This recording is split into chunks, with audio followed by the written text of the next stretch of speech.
샬롬, 놀라운 인체의 원리 5번째, 슈퍼스펀지. 기관지는 폐로 들어오자마자 무수하게 가지를 치며 가늘어진다. 가는 기관지가 또 가지를 쳐서 머리카락보다 가느다란 새 기관지가 된다.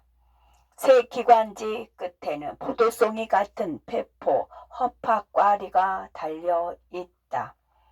공기가 든 작은 풍선 같은 폐포들이 폐 공간의 대부분을 메운다. 폐의 질감이 스펀지 같은 것도 이 때문이다. 폐포와 기도는 탄력적인 결합 조직으로 이루어져 있다. 그래서 폐는 호흡 중에 쉽게 팽창하고 수축한다.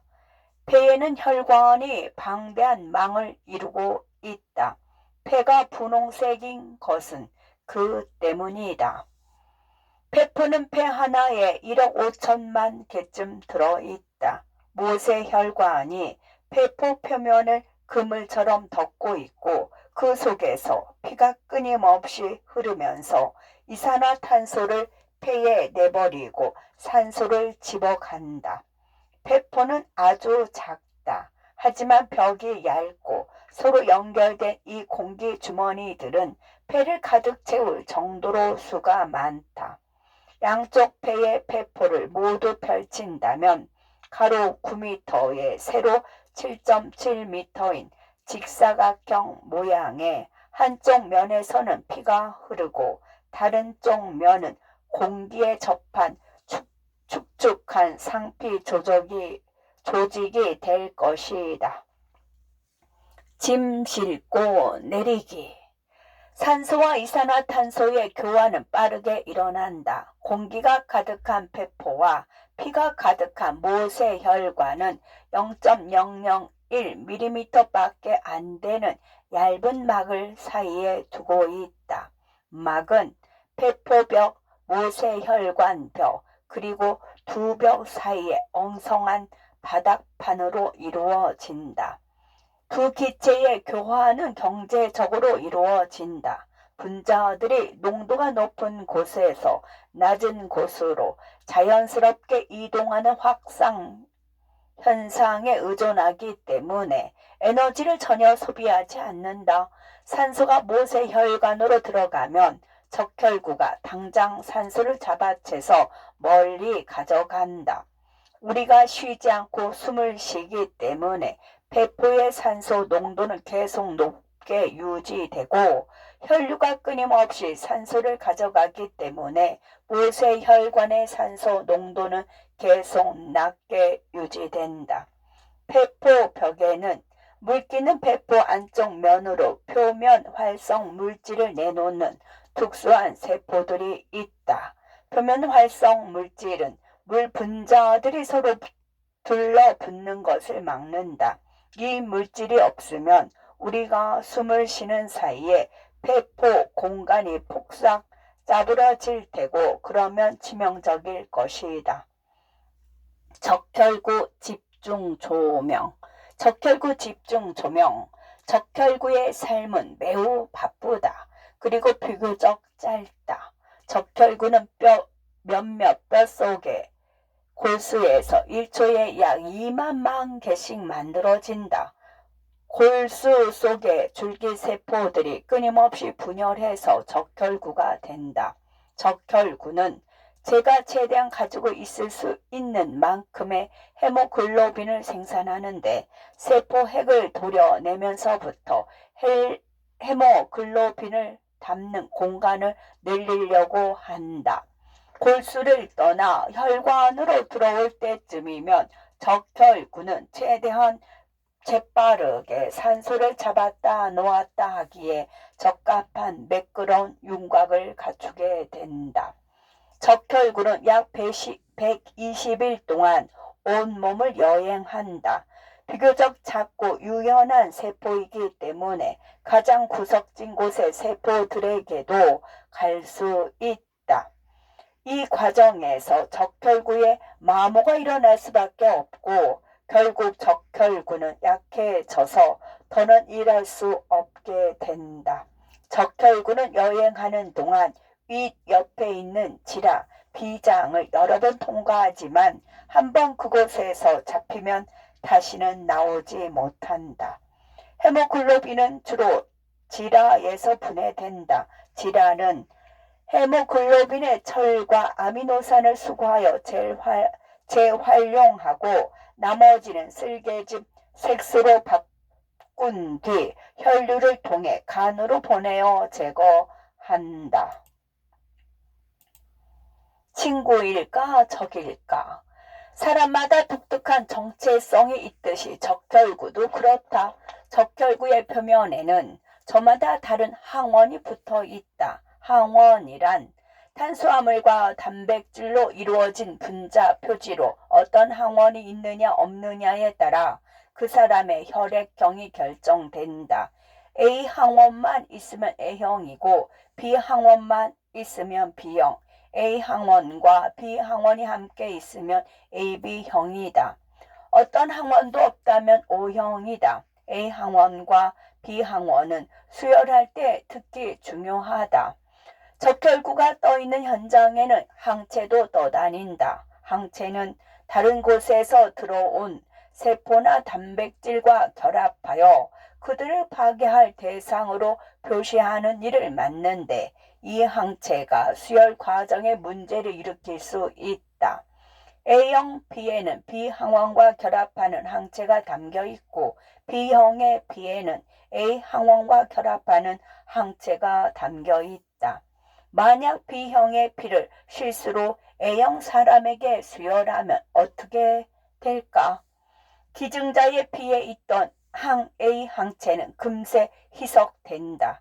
수혜자의 몸에 있는 피의 양에 비하면 수혈된 피의 양은 극히 적은 편이라 항 A 항체는 큰 영향을 못 미친다. 문제는 수혜자의 혈장에 있던 항 B 항체가 기증자 피 속에 비적혈구를 뭉치게 한다는 점이다.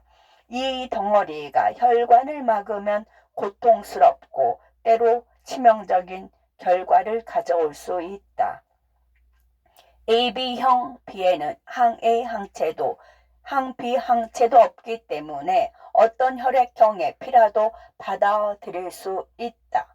O형의 B에는 항 A 항체와 항 B 항체가 모두 들어있기 때문에 같은 O형의 피만 수혈받을 수 있다.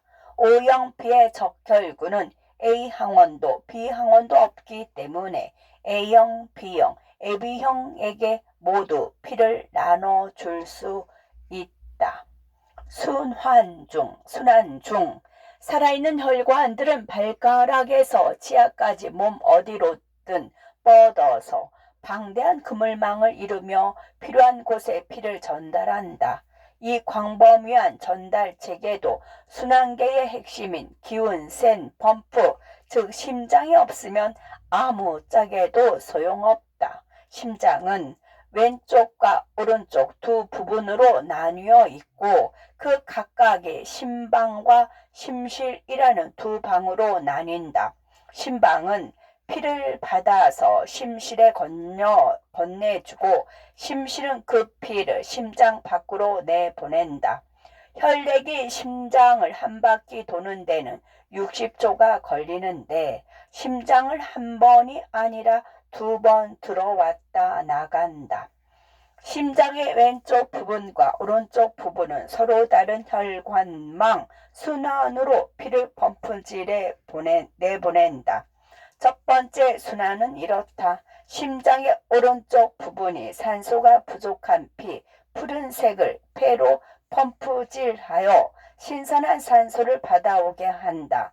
산소가 부족해진 피, 붉은색 폐를 떠나 심장의 왼쪽 부분으로 들어오면 이 순환은 끝난다.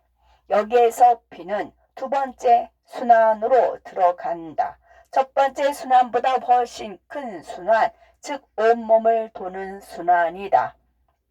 동맥은 심장에서 나온 피를 근육 조직이나 결합 조직 같은 온갖 조직으로 보낸다. 그러면 미세한 모세혈관이 동맥의 피를 조직 속에 흘러보내고 정맥이 그 피를 수거하여 심장으로 돌려보낸다. 절대 지치지 않아. 절대 지치지 않아.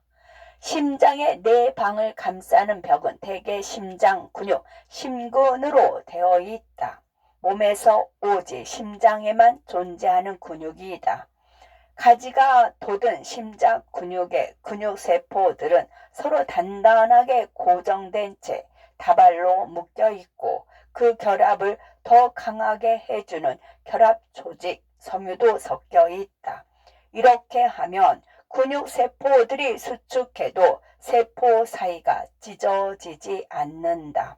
우리가 쉬지 않고 주먹을 쥐었다 펴는 동작을 반복하면 운동을 담당하는 팔과 손의 근육들이 곧 지칠 것이다. 그런데 심장 근육은 그렇지 않다. 심장 근육의 세포들은 평생 한시도 쉬지 않고 일한다. 왜냐하면 다른 근육 세포는 물론이고 다른 어떤 종류의 세포보다도 많은 에너지를 생산할 수 있기 때문이다. 심장 근육 세포는 미토콘드리아로 4분의 1쯤 채워져 있는데 이곳에 미토콘드리아는 다른 세포의 것보다 크기도 훨씬 크고 수도 많다. 미토콘드리아가 에너지를 내려면 막대한 양의 산소와 연료가 필요한데 그것은 심장을 담당하는 관상동맥이 공급해 준다. 이 혈의 공급은 정말로 중요하다. 그래서 제일 굵은 동맥인 대동맥에서 맨 처음 갈라져 나오는 가지가 바로 두 갈래의 관상동맥이다. 어떤 이유에서든 이 혈의 공급이 막히거나 중단되면 심장은 곧 곤란에 빠진다. 이어서 우리 몸 전체도 곤란에 빠지게 된다. 가만히 있지 마. 가만히 있지 마. 심장이 제 역할을 제대로 하려면 두 벌의 특수한 판막들이 자신의 역할을 다해서 피가 한 방향으로만 흐르도록 보장해 주어야 한다. 판막은 몹시 얇지만 복원력이 좋은 막이다. 심실에서 동맥으로 나가는 출구는 주머니 3개로 만들어진 판막이 지킨다. 그림에서는 좌심실만 보이지만 양쪽 심실이 똑같다. 심실이 수축하면 동맥으로 흘러나가는 피 압력 때문에 판막 주머니들이 벽으로 힘껏 밀어붙여진다. 거꾸로 심장이 이완하면 동맥에서 심실 쪽으로 역류하는 피가 주머니들을 채우기 때문에 부풀어 오른 주머니들이 출구를 막는다. 한편 심방과 심실 사이의 판막은 아래로 늘어진 판처럼 생겼다. 심실이 수축하면 피가 판에 강하게 부딪히고 판들은 서로 붙어 꼭 다친다. 이때 악의 섬유로 된 힘줄끈이 판을 고정시켜 강풍에 뒤집히는 우산처럼 심방으로 쏠려 나가지 않게 막는다. 정교하면서도 놀랍도록 튼튼한 이 구조 때문에 피는 심방으로 역류하지 않는다. 심장이 박동하는 과정에서 양쪽 심방과 심실은 늘 정확하게 같은 순서로 이완하고 수축한다. 1. 심장의 네 방이 모두 이완해 있다. 몸을 돌고 오느라 산소가 부족해진 피가 우심방으로 들어와서 우심실로 넘어간다. 폐를 거쳐서 산소가 풍부해진 피는 좌심방으로 들어와서 좌심실로 넘어간다. 앞선 박동 때 심장을 떠났던 피가 거꾸로 가는 압력 때문에 양심실의 출구 판막이 굳게 닫힌 상태라 피가 역류할 일은 없다. 2. 두 심방이 동시에 수축하여 속에 남았던 피를 심실로 쥐어짜 보낸다. 3. 두 심실이 동시에 수축하여 출구 판막을 열어 젖힌다. 우심실에서 나가는 피는 폐로 펌프질하고 좌심실에서 나가는 피는 온몸으로 펌프질된다. 이때 심방과 심실 사이의 판막에 꽉 닫혀서 피가 심방으로 옥류하지 못하게 막는다. 샬롬.